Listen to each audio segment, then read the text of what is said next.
Hello students, welcome to innovative mathematics classes. हम लोग आज एक क्वेश्चन करेंगे। आप लोग रेडी हो ना? आप भी रेडी हो? क्योंकि कॉन्सेप्ट मिल चुका है, पीस वाइज फंक्शन का कॉन्सेप्ट मिल चुका है, तो हम समझते हैं कि आप रेडी होगे, आप प्रॉब्लम करने के लिए रेडी होगे, है ना? ओके, ठीक है। तो मैं आज प्रॉब्लम स्टार्ट कर रहा हूँ। चलो, क्वेश्चन है कुछ क्वेश्चन मैं लिख रहा हूं। फर्स्ट क्वेश्चन है सिंप्लीफाई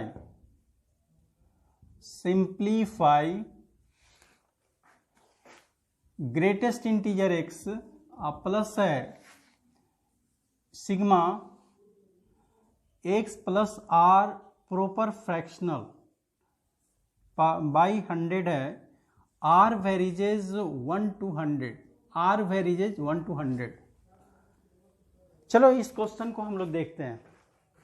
पहले क्वेश्चन को देखते हैं। सिंप्लीफाई करना है, सॉल्व करना है। सॉल्व नहीं, दैट मीन्स सिंप्लीफाई करना है, यानी सिंपल फॉर्म में लिखना है। कैसे इसको सिंपल फॉर्म में लिखेंगे? देखो बाबू,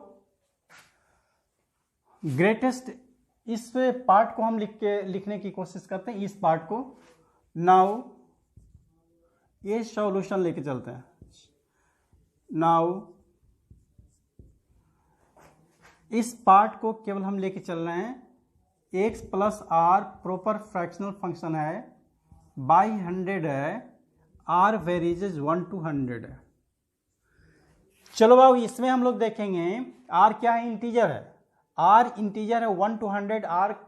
r belongs to integer, r integer है। ठीक है, r इंटीजर है। तो इंटीजर को यदि प्रॉपर फ्रैक्शन के अंदर रखो तो उससे कोई अंतर नहीं पड़ता है प्रॉपर फ्रैक्शन पर। जैसे मान लो 2.4 है, आप प्लस 5 कर देते हैं, इसका प्रॉपर फ्रैक्शनल लेते हैं, तो this is also equal to proper fractional of 2.4, इसके बराबर होगा। और ये 0.4 होगा, यहाँ भी 0.4 होगा, तो कोई अंतर नहीं पड़ता है। इंटीजर को हटा सकते हैं, है ना? चलो आगे देखते हैं। इसको हम लिख सकते हैं, ये प्रॉपर फ्रैक्शनल एक्स केवल लिख सकते हैं। आर इंटीजर है इसलिए ये आर को हटा सकते हैं। तो इतना बाई 100 हो गया। Are वेरीजेज 1 to 100। ओके, चलो इसको यहाँ पर अब आर बचा नहीं, दैट मीन्स आर का वैल्यू 1 to 100 तक वेरी करेगा। दैट मीन्स इतना कितने बार आएगा? इसका मतलब ये हुआ, इसका वैल्यू होगा प्रॉपर फ्रैक्शनल x बाई 100 हो गया, प्लस हो गया प्रॉपर फ्रैक्शनल x बाई 100 हो गया। और चलो बाबू, ये कितने तक जाएगा? अप टू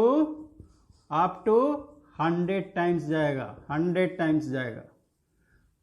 और एक ही चीज को 100 टाइम्स जोड़ोगे तो क्या होगा? 100 into proper fractional x by 100, ये कैंसिल होगा।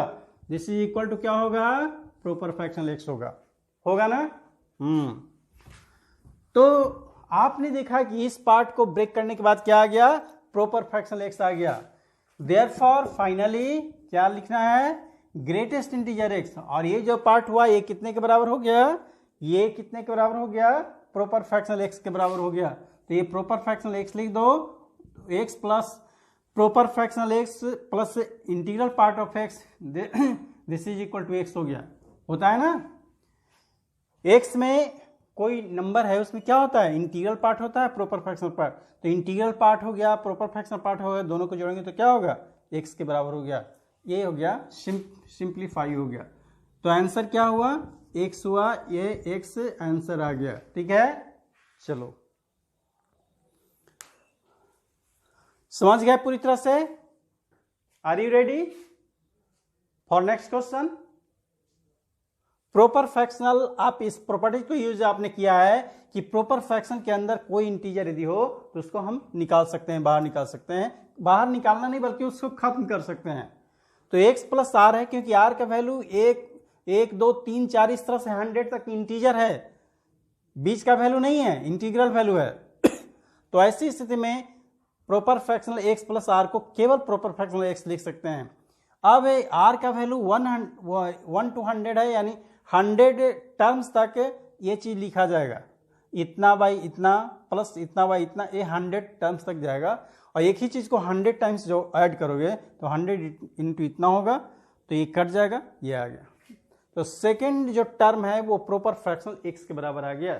ठीक है, चलो बाबू नेक्स्ट क्वेश्चन देखते हैं। नेक्स्ट क्वेश्चन, चलो आप भी रेडी हो, मैं भी रेडी हूं सेकेंड क्वेश्चन के लिए। सेकेंड क्वेश्चन लेने के लिए तैयार हो जाओ। सेकेंड क्वेश्चन है सॉल्व करना है, सॉल्व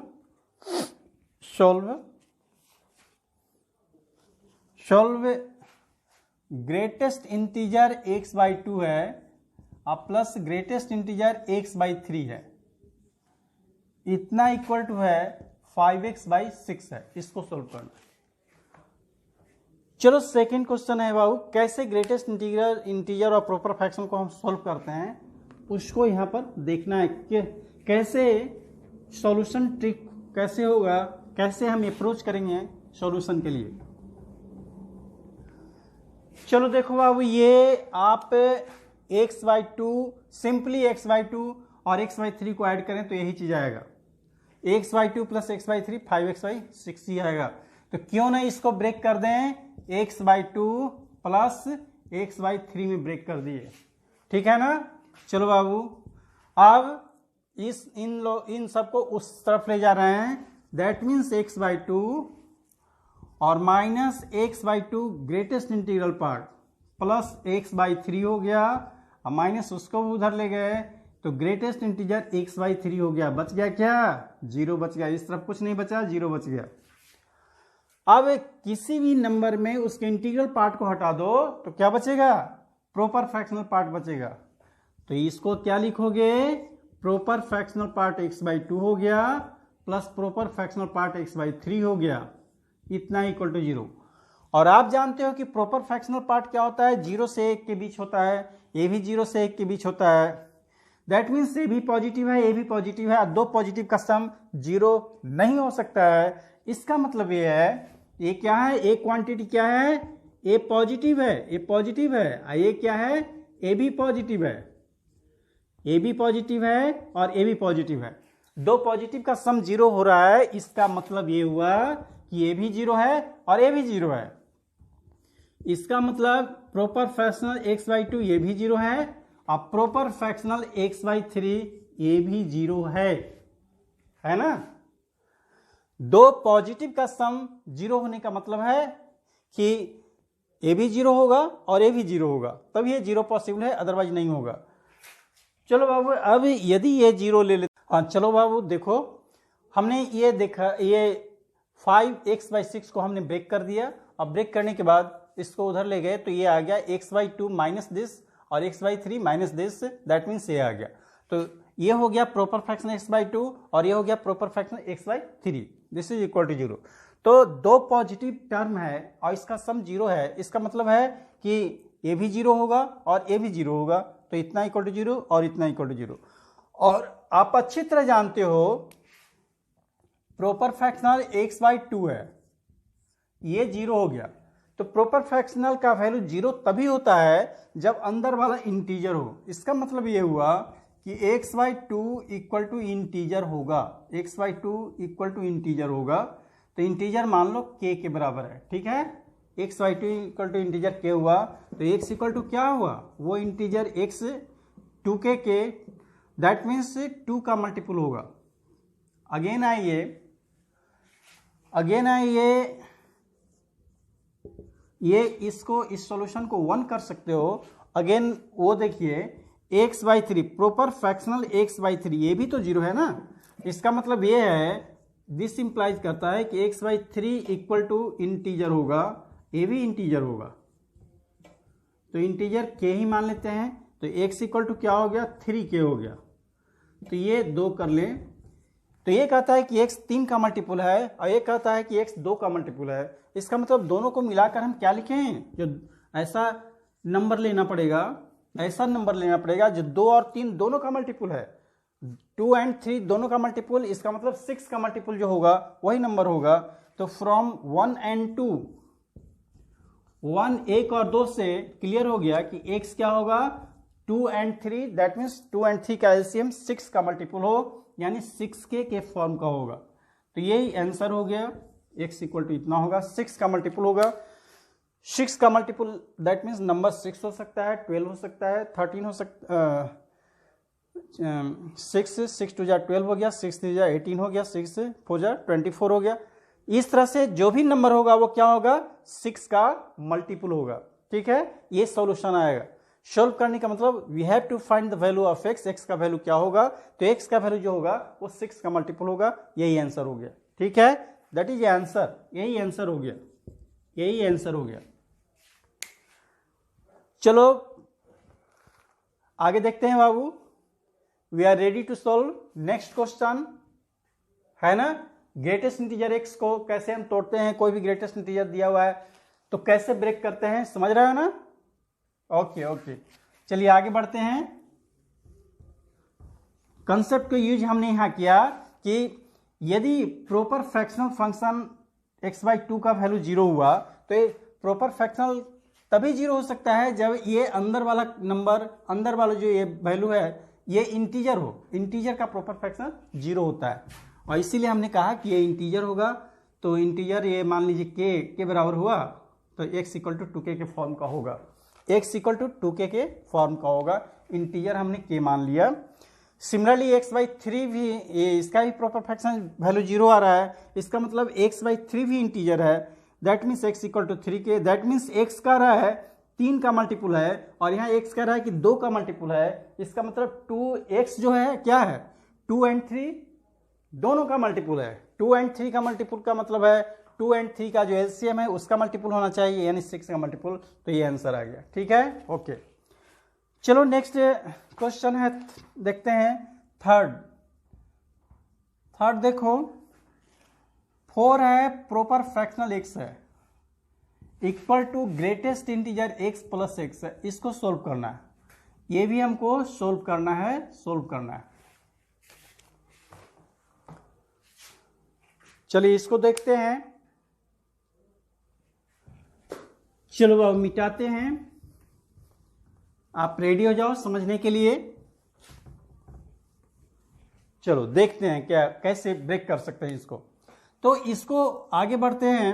ये हो गया 4 हो गया, प्रॉपर फ्रैक्शनल x हो गया, ये हो गया ग्रेटेस्ट इंटीजर x हो गया। हमको x का वैल्यू निकालना है, मेरा मेन टारगेट x का वैल्यू निकालना है। तो x का वैल्यू निकालने के लिए यदि x के इंटीग्रल पार्ट का वैल्यू पता चल जाए या और प्रॉपर फ्रैक्शनल पार्ट का वैल्यू पता चल जाए, तो चूंकि आप जानते हो कि x इक्वल टू क्या होता है, x equal to greatest integer x plus proper fractional x।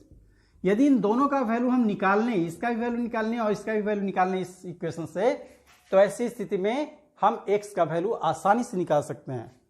तो चलिए वही काम कर रहे हैं। 4 इंटू इतना हुआ, अब इस x को हम ब्रेक कर दे रहे हैं ग्रेटेस्ट इंटीजर x और प्लस प्रॉपर फ्रैक्शनल x में ब्रेक कर दे रहे हैं। दैट मीन्स इस x को हमने ब्रेक कर दिया, इस x को हमने ब्रेक कर दिया, ये x हो गया, और इस x को ब्रेक कर रहे हैं, इस x को, तो ये ग्रेटेस्ट इंटीजर x हो गया और प्लस हो गया प्रॉपर फ्रैक्शनल x हो गया, इसमें हमने ब्रेक कर दिया। ठीक है ना। चलो बाबू, तो ये क्या हो गया, ये proper 4 into proper fractional x और एक प्रॉपर फ्रैक्शनल x इधर आएगा, तो 3 इंटू प्रॉपर फ्रैक्शनल x हो गया, इक्वल टू क्या हुआ 2 इंटू ग्रेटेस्ट इंटीजर x हो गया, होगा ना। ठीक है, तो therefore proper fractional x equal to क्या हो गया, proper fractional x equal to हो गया 2/3 इंटू ग्रेटेस्ट इंटीजर x। ठीक है, proper fractional x equal to हो गया 2/3 इंटू ग्रेटेस्ट इंटीजर x। अब आप अच्छी तरह से जानते हो कि प्रॉपर फ्रैक्शनल x का वैल्यू 0 से 1 के बीच में लाई करता है, देयरफॉर इसका वैल्यू 0 से 1 के बीच में लाई करेगा। तो ये इंप्लाई करता है 2/3 ग्रेटेस्ट इंटीजर x, ये 0 से 1 के बीच में लाई करेगा, 0 होगा, 0 से 1 के बीच में लाई करेगा। इसका मतलब ये हुआ, और हो गया ग्रेटेस्ट इंटीजर x ए लाई करेगा 3/2 से, ये 0 के बीच में लाई करेगा, इक्वल टू 0। तो ग्रेटेस्ट इंटीजर x का वैल्यू 0 से 3/2 के बीच में है। इसका मतलब ये हुआ देयरफॉर ग्रेटेस्ट इंटीजर x का वैल्यू क्या हो सकता है, 0 हो सकता है। और ये 1.5 आ गया तो 1.5 से कम 1, यानी greatest integer x equal to 1 भी हो सकता है। ये दो पॉसिबिलिटी है, 0 से 1.5 के बीच दो ही इंटीजर आ रहा है, एक 0 आ रहा है और 1.5 से पहले 1 आ रहा है, तो यही दो इंटीजर हुआ, तो यही पॉसिबल है। चलो बाबू, तो इंटीग्रल पार्ट तो पता चल गया, अब प्रॉपर फ्रैक्शनल पार्ट निकालने की कोशिश करेंगे। अब यहां पर देखो, ये इक्वेशन एक समझ लो, इस इक्वेशन को हम एक मान लेते हैं, इस इक्वेशन को एक मान लेते हैं। अब बारी बारी से प्रॉपर फ्रैक्शनल एक्स का वैल्यू पुट करते हैं। फ्रॉम 1 से देखो बाबू, फ्रॉम 1 पहला ले रहे हैं greatest integer x equal to 0 ले रहे हैं, फर्स्ट केस ले रहे हैं, या ऐसे लेके चलो when greatest integer x equal to 0, greatest integer x का वैल्यू हम 0 ले लिए, तो फर्स्ट केस इससे हम लेके चलते हैं proper fractional x equal to from 1 से क्या होगा, प्रॉपर फ्रैक्शनल x का वैल्यू भी 0 हो जाएगा, क्योंकि ये तो 0 आ गया ना, तो ये 0 होगा। अब प्रॉपर फ्रैक्शनल x का वैल्यू 0 होने का मतलब ये हुआ कि इंटीग्रल पार्ट भी 0 है और प्रॉपर फ्रैक्शनल पार्ट भी 0 है। देयरफॉर x इक्वल टू क्या होगा, ग्रेटेस्ट इंटीजर हो गया प्लस प्रॉपर फ्रैक्शनल x हो गया। तो चलो बाबू, इंटीग्रल पार्ट भी 0 हो गया, ये भी 0 हो गया, तो x बराबर 0, ये पहला सॉल्यूशन आ गया, ठीक है ना, ये पहला सॉल्यूशन हो गया। Again greatest integer x equal to 1 है, ये लेके देखो, तो फ्रॉम 1 से proper fractional x equal to क्या हो गया, proper fractional x equal to हो गया 2/3 हो गया, क्योंकि greatest integer x equal to 1 है, ये हो गया। तो x इक्वल टू क्या हुआ, इंटीग्रल पार्ट ऑफ x हो गया, अब प्लस हो गया proper fractional part of x हो गया। चलो बाबू, इंटीग्रल पार्ट ऑफ x क्या है, 1 है ना, और ये क्या है 2/3 है। चलो इसको ऐड करोगे तो क्या आ गया 5/3। तो इसका मतलब क्या आंसर आया, ये भी आंसर आ गया। दैट मीन्स फाइनली हुआ x इक्वल टू 0 और x इक्वल टू 5/3, ये सॉल्यूशन आया। x इक्वल टू 0 और x इक्वल टू 5/3, ये सॉल्यूशन आया।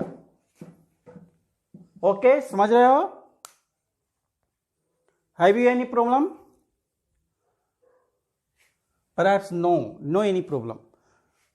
यहां सिंपली हमने ब्रेक किया, x को ब्रेक किया ग्रेटेस्ट इंटीजर x और प्रॉपर फ्रैक्शनल x में। प्रॉपर फ्रैक्शनल x को हम इधर ले आए, तो 3 इंटू प्रॉपर फ्रैक्शनल x हो गया, और ये 2 इंटू प्रॉपर फ्रैक्शनल x, एक यहां हम यहां से प्रॉपर फ्रैक्शनल x का वैल्यू निकाले, ग्रेटेस्ट इंटीजर x का वैल्यू निकाल सकते थे, लेकिन ग्रेटेस्ट इंटीजर x का वैल्यू या ये प्रॉपर फ्रैक्शनल के फॉर्म में आता, तो ग्रेटेस्ट इंटीजर x का कोई फिक्स वैल्यू नहीं होता है, 2 हो सकता है, 4 हो सकता है, 10 हो सकता है। इसलिए हमने प्रॉपर फ्रैक्शनल x का वैल्यू ग्रेटेस्ट इंटीजर x के फॉर्म में निकाला, तो ये आ गया। और आप जानते हो कि इसका वैल्यू 0 से 1 के बीच में लाई करता है, 0 also 0, therefore 2/3 into greatest integer x का वैल्यू 0 से 1 के बीच लाई करेगा। अब इससे ये क्लियर हुआ कि ग्रेटेस्ट इंटीजर x का वैल्यू 3/0 से 3/2 के बीच होगा, तो 0 से 3/2 के बीच इंटीग्रल पार्ट जो होता है वो 0 होगा और 1 होगा। अब केवल हमारा काम प्रॉपर फ्रैक्शन निकालना है। तो पहला केस, यदि ग्रेटेस्ट इंटीजर x 0 है, ग्रेटेस्ट इंटीजर x 0 है, तो प्रॉपर फ्रैक्शनल x क्या होगा, ये निकालना हमारा टारगेट है। तो proper fractional x equal to ये फॉर्मूला है, हमारे पास ये इक्वेशन आ चुका है, और इसमें ग्रेटेस्ट इंटीजर x का वैल्यू पुट करें तो प्रॉपर फ्रैक्शनल x भी 0 हुआ, लेकिन x equal to integral part of x plus fractional part of x, दोनों को हम जोड़ेंगे तो ये 0 आ गया। सेकेंड केस लेके चलते हैं, ग्रेटेस्ट इंटीजर x का वैल्यू 1 लेते हैं, that means proper fractional x equal to 2/3 into 1 आएगा, दैट मीन्स ये आ गया। तो इंटीग्रल पार्ट 1 हो गया, फ्रैक्शनल पार्ट इतना हो गया, देन x इक्वल टू हो गया दिस इक्वल टू 5/3 हो गया। ठीक है, ओके, क्लियर है ना? बिल्कुल, तो आसानी से ब्रेक कर सकते हो। थोड़े मेहनत की आवश्यकता है, आप थोड़ा मेहनत करोगे, ध्यान दोगे, प्रैक्टिस करोगे, तो निश्चित रूप से आसान, बिल्कुल आसान लगेगा सोल्व करने में। कंसेप्ट उतना ही क्लियर होगा, कंसेप्ट को क्लियर होने से कोई भी प्रॉब्लम आप अच्छी तरह से समझ सकते हो, बना सकते हो। चलो नेक्स्ट क्वेश्चन करते हैं। नेक्स्ट क्वेश्चन देखते हैं।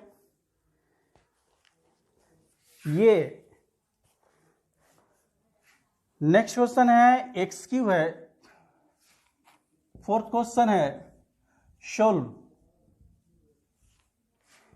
X cube minus greatest integer x equal to 4। ये क्वेश्चन है एक्स क्यूब माइनस, ठीक है, x cube minus greatest integer x equal to 4, ये है, इसको सोल्व करना है। चलिए क्वेश्चन लिखो बाबू। इसको बिल्कुल आसान है, लेकिन थोड़ा सा ग्राफिकल कंसेप्ट की तरफ भी हमको जाना पड़ेगा। अब चलो यहां दो तरह का इक्वेशन बनाते हैं। ये कर लेते हैं x cube minus 4 equal to greatest integer x कर लेते हैं। अब आसान ये होगा कि दो इक्वेशन मान लें, let y equal to x cube minus 4 एक इक्वेशन ले लें और y equal to greatest integer x ले लें। दोनों का ग्राफ खींचेंगे हम लोग, और दोनों का ग्राफ खींचने के बाद दोनों का पॉइंट ऑफ इंटरसेक्शन क्या होता है, तो पॉइंट ऑफ इंटरसेक्शन के कॉरस्पॉन्डिंग इसका सॉल्यूशन आएगा। दो अलग अलग y इक्वल टू इतना, y इक्वल टू इतना, दैट मीन्स क्या हुआ, x cube minus 4 equal to greatest integer x हुआ। तो ये दोनों इक्वेशन का जो पॉइंट ऑफ इंटरसेक्शन होगा, दोनों के ग्राफ का पॉइंट ऑफ इंटरसेक्शन जो आएगा, उसके कॉरस्पॉन्डिंग जो x का वैल्यू होगा वही सॉल्यूशन होगा। सॉल्व करना, that means we have to find the value of x। Okay, चलो अब ग्राफ ड्रॉ करते हैं। y equal to x cube का ग्राफ ड्रॉ करते हैं। दोनों का ग्राफ एक में ही ड्रॉ करना हमको होगा, जिससे दोनों का इंटरसेक्शन पता चलेगा। चलो बाबू यहां तक कर लिया। x इक्वल टू 1 ले रहे हैं, 2 हो गया, 3 हो गया, 4 हो गया, इस तरह से हमने ले लिया। ये 1 हो गया, 2 हो गया, 3 हो गया, 4 हो गया। सिमिलरली ये -1 हो गया, -2 हो गया, -3 हो गया, और ये -4 हो गया। ये चलो y equal to x cube minus 4 इसका ग्राफ ड्रॉ करते हैं। तो इसका ग्राफ ड्रॉ करेंगे तो ये जान रहे हो कि x का वैल्यू 0 दोगे तो y इक्वल टू -4, यानी y एक्सिस को 0 -4 पर कट करेगा। 0 -4 यानी ये पॉइंट पर कट करेगा, ठीक है। y equal to x cube का ग्राफ आप जानते हो कि ऐसे आता है ना, ऐसे आता है। ये किसका ग्राफ है, y equal to x cube का ग्राफ है। तो एक्स क्यू -4 यानी y कोऑर्डिनेट 4 से कम जाएगा, ये नीचे -4 चल जाएगा और सेप पे ही रहेगा। दैट मीन्स, हाँ एक चीज और है, ग्रेटेस्ट इंटीजर x का y equal to greatest integer x का ग्राफ पहले ड्रॉ कर लेते हैं। तो x का वैल्यू 0 दोगे तो ग्रेटेस्ट इंटीजर x 0 आएगा। इसका ग्राफ ड्रॉ कर रहे हैं, और 0 से 1 तक तो 0 ही होगा, ये आप ड्रॉ कर चुके हो।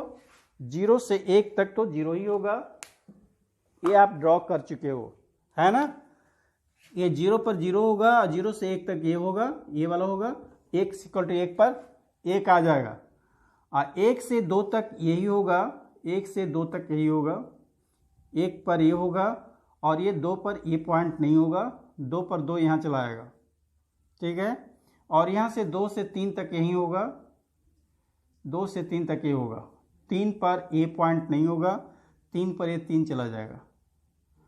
तो ये पॉइंट होगा, शुरू वाला पॉइंट होगा, बाद वाला पॉइंट, ये पॉइंट नहीं होगा, ये पॉइंट नहीं होगा, ये पॉइंट फिर होगा, एग्जिस्ट करेगा। ये पॉइंट होगा, ये पॉइंट है, ये पॉइंट नहीं है। ये ग्रेटेस्ट इंटीजर हमने पॉजिटिव साइड में ही खींचा है, क्योंकि निगेटिव साइड में ग्राफ नहीं कटने को है, इंटरसेक्शन ऊपर में ही आएगा, क्योंकि ग्राफ यहाँ से ऐसे जाएगा। हाँ एक चीज ध्यान रखने की जरूरत है कि एक्स एक्सिस को कहाँ कट कर रहा है वो देखना है। y equal to x cube, ये y equal to greatest integer x का कुछ हमने 0 से 3 तक हमने ड्रॉ किया, x इक्वल टू 0 से 3 तक अभी ड्रॉ किया है, आगे देखते हैं क्या होता है।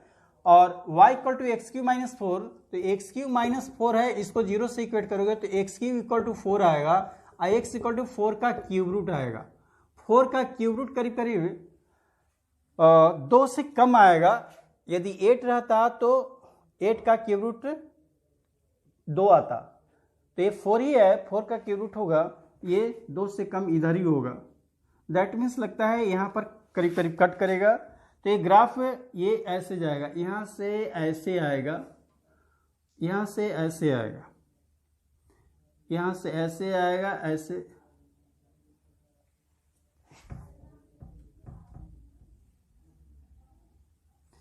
ग्राफ यहाँ से ऐसे चला जाएगा। ये इस शेप में जाता है जनरली।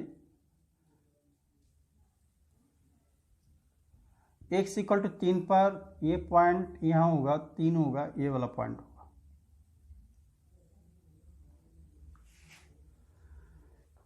x इक्वल टू 2 से 3, और सॉरी 2 से कम है, ग्राफ तो गड़बड़ हो गया। 2 से 3 के बीच ना 1 से 2 में चला गया ग्राफ। जहाँ देखिए इसका हमने ड्रॉ किया, 1 पर कितना आया था, 1 आया था, 1 आया था। 1 से 2 के बीच ये ग्राफ होगा। x इक्वल टू 2 पर ए पॉइंट चला आएगा, x इक्वल टू 2 पर ए पॉइंट चला जाएगा। ए पॉइंट एग्जिस्ट करेगा, ए पॉइंट एग्जिस्ट नहीं करेगा, ये ओपन सर्किल होगा। और 2 से 3 तक तो यही आएगा, ये होगा। x इक्वल टू 3 तक यही आएगा, और x इक्वल टू 3 पर 3 ये चला जाएगा, ए पॉइंट होगा, तो ए पॉइंट एग्जिस्ट नहीं करेगा। ठीक है, ये ग्राफ था। हाँ, ये हमने कहा कि ये 4 का यदि 8 रहता है, 8 का क्यूब रूट, ये 4 नहीं 8 होता तो ये 2 आ जाता, 8 का क्यूब रूट 2 आ जाता, 2 आता। तो ये वैल्यू 4 है, तो 2 से कम इधर ही होगा। इसका मतलब है कि ये करीब करीब यहाँ पर, यहाँ से जाएगा, यानी ये ग्राफ यहाँ से ऐसे आएगा।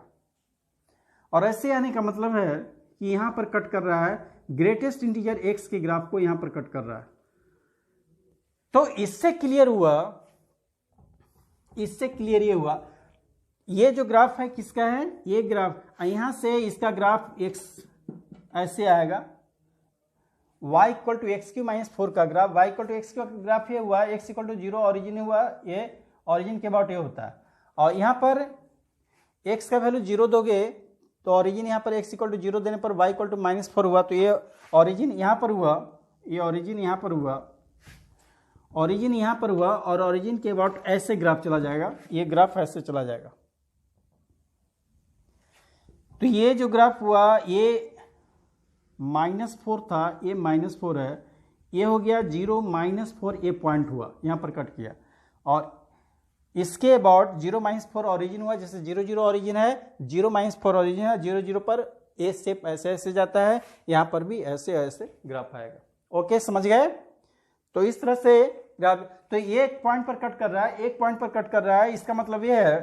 तो यहां से क्लियर ये है कि दिस इंप्लाइज दैट x लाई करता है 1 से 2 के बीच में लाई करता है, x 1 से 2 के बीच में लाई करता है, पॉइंट ऑफ इंटरसेक्शन x 1 से 2 के बीच में लाई करता है। इसका मतलब ये है कि ग्रेटेस्ट इंटीजर x 1 से 2 के बीच में है, तो greatest integer x equal to क्या होगा, 1 होगा ना। अब इस इक्वेशन से लेके चलें, पहला इक्वेशन 1 से लेके चलें, फ्रॉम 1 से लेके चलिए, अब फ्रॉम 1 से लेके चलते हैं, तो x क्यों हो गया, माइनस ग्रेटेस्ट इंटीजर x का वैल्यू 1 हो गया, इक्वल टू 4 हुआ, तो x की इक्वल टू 5 हो गया, x इक्वल टू क्या होगा, 5 टू द पावर 1/3 होगा। तो ये सॉल्यूशन हो गया, ये सॉल्यूशन हो गया, तो यही आंसर हो गया। समझ रहे हो? तो ग्राफिकल मेथड से हम इसका सॉल्यूशन करेंगे, और दोनों का ग्राफ हमने y equal to x cube minus 4 का ग्राफ ये हो गया। ये जो ग्राफ है, ये ग्राफ किसका है, ये graph of y equal to x cube minus 4 का ग्राफ है। और ये क्या है, ये जो ग्राफ आप देख रहे हो y equal to greatest integer x का ग्राफ है, ये सब y इक्वल टू ग्रेट। तो यहां पर कट करता है, एक ही पॉइंट ऑफ इंटरसेक्शन हुआ। दैट मीन्स ये पॉइंट बताता है कि x का वैल्यू 1 से 2 के बीच होगा, और x का वैल्यू 1 से 2 के बीच होने का मतलब है ग्रेटेस्ट इंटीजर x का वैल्यू 1 हो गया। इसका वैल्यू पता चल गया, और इसका पता चल गया, तो x cube minus 1 equal to हो गया 4 हो गया, तो x cube equal to 5, x equal to cube root of 5, ये आंसर आ गया। ठीक है, ठीक है बच्चों। तो इस तरह से हमने कुछ क्वेश्चन को सोल्व किया है। नेक्स्ट वीडियो में और क्वेश्चन हम लोग करेंगे। डोमेन निकालने के लिए कैसे डोमेन निकालेंगे फंक्शन का, उसके बारे में हम देखेंगे और अच्छे अच्छे क्वेश्चन को हम यहाँ पर करेंगे। बहुत सारा क्वेश्चन ग्राफिकल मेथड से होगा जो आगे भी बताएंगे, वो चलता रहेगा। ठीक है, ओके।